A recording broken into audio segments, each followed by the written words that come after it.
Of string over here.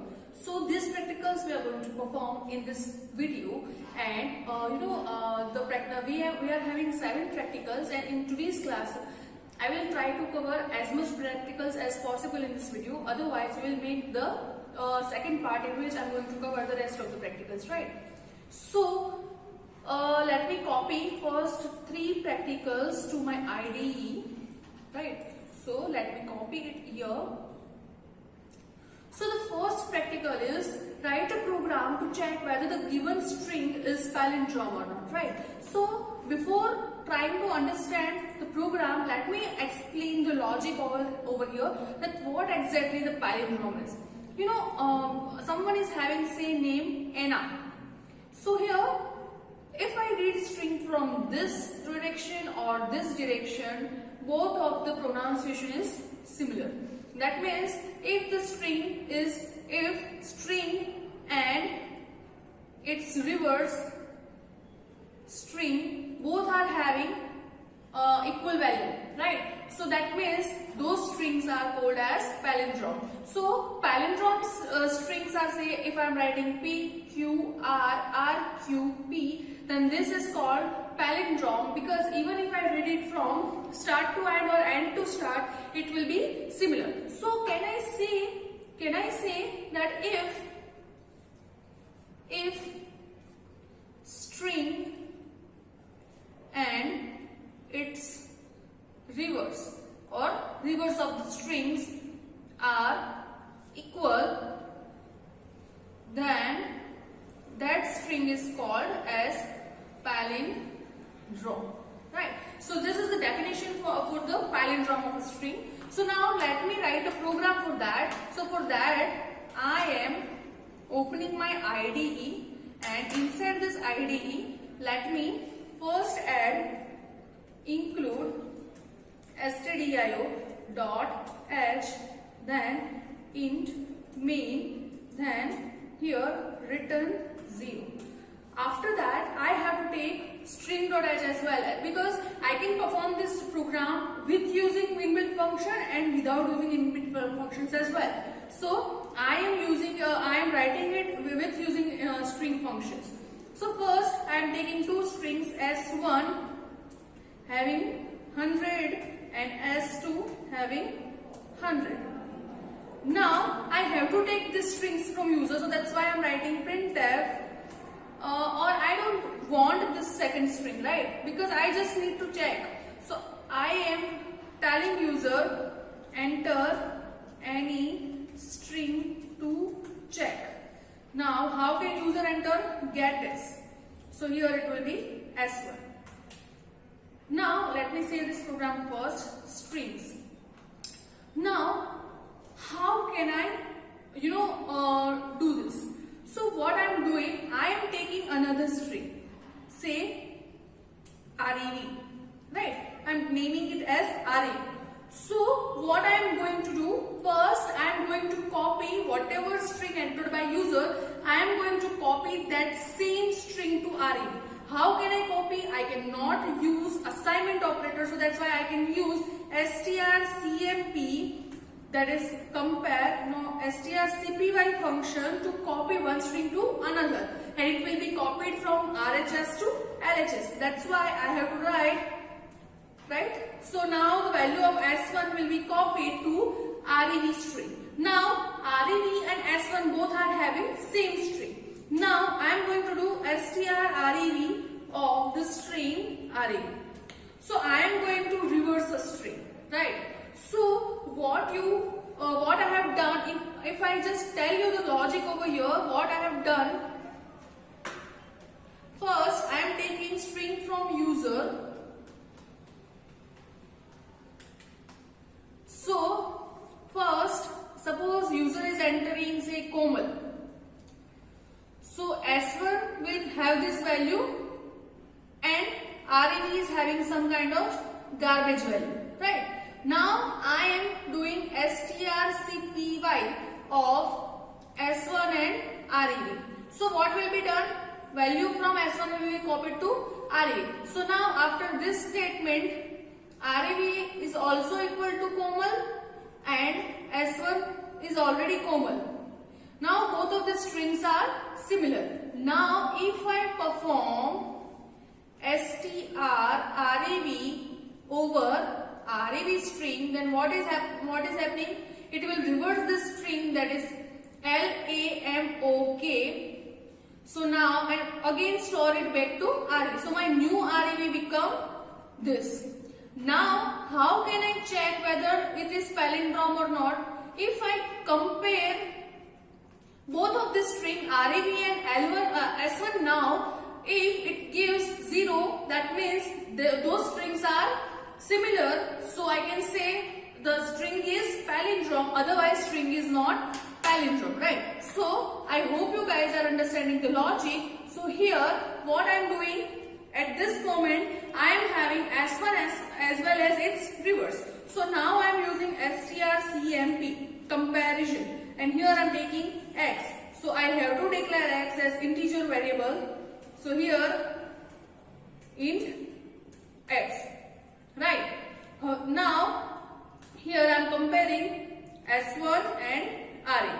So if the value of x, if x equal to 0, that means printf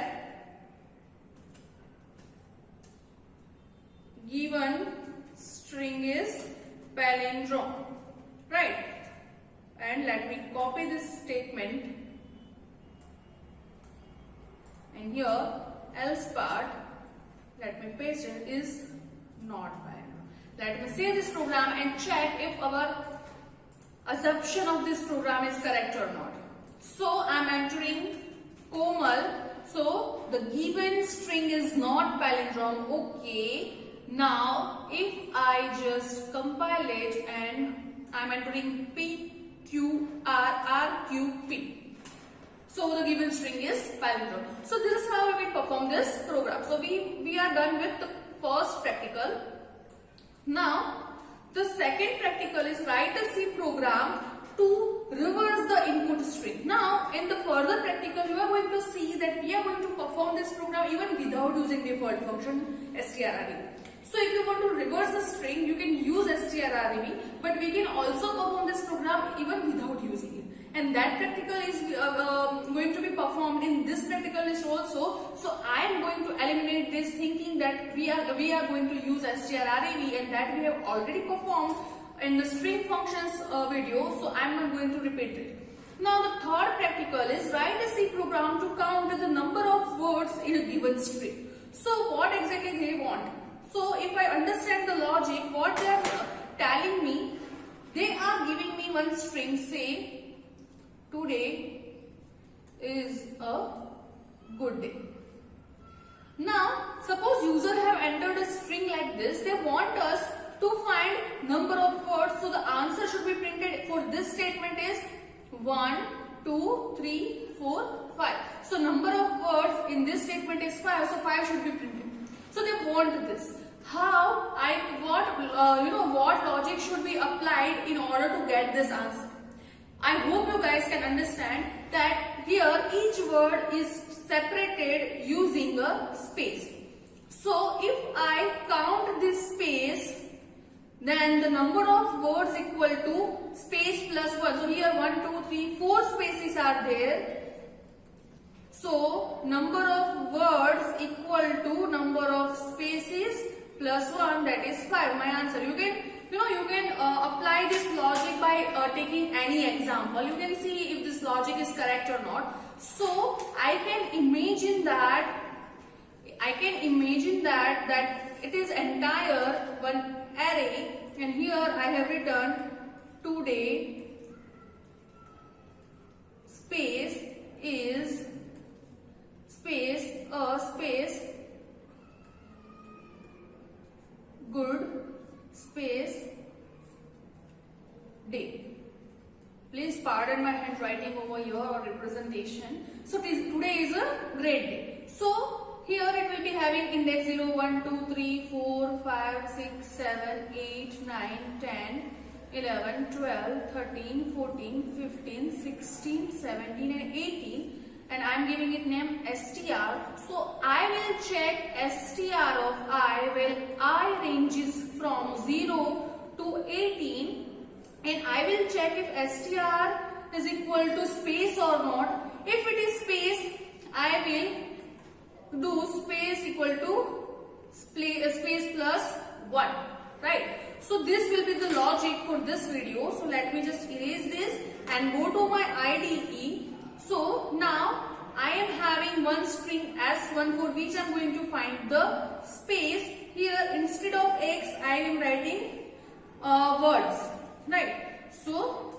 words over here, or you can also use space. Okay, you can take any name. So enter any string to check. Okay, then S1 will be entered. Now I don't need this, so I am just erasing this extra code. Now what can I do? I am taking a look for I equal to 0. Now you can go up to length, or you can go up to you encounter null. That we have already performed in the basic level of program, so I am not going to explain it right now. But you can starting with 0, and then you will check if S1 of I is not equal to null, then do I plus plus. So it will go until the last character. Now what I am going to check? I am checking if S1 of I is equal to, if S1 of I is equal to space, then I am going to do space plus plus, or you can do space equal to space plus 1. So at the end of this loop, I will get number of spaces, right? So now printf number of words in given string is %d, and here either I can take another variable words equal to space plus 1, or you can directly write space 1 over there, but I am taking the words, right? Is it correct? Words, yes, correct. So here it will be words, and let me just semicolon it, save it, compile it, and let me check if it is correct or not. So what are they saying? Okay, I have done comma here instead of semicolon. So let me do semicolon, save the program, compile it and run it. It is, not giving me any error. So today is a good day. So number of words in a string is 5. You can check it for any words. You can check it for if the program logic is correct or not. So this is how you can perform a program in which I can find the number of words in a given string. Okay, so now let me so this is all about today's class. In the next video I am going to talk about the rest of the practicals, so stay tuned with me. If you have any doubt, you can comment below the comment section and ask me. Thank you so much. See you in the next class.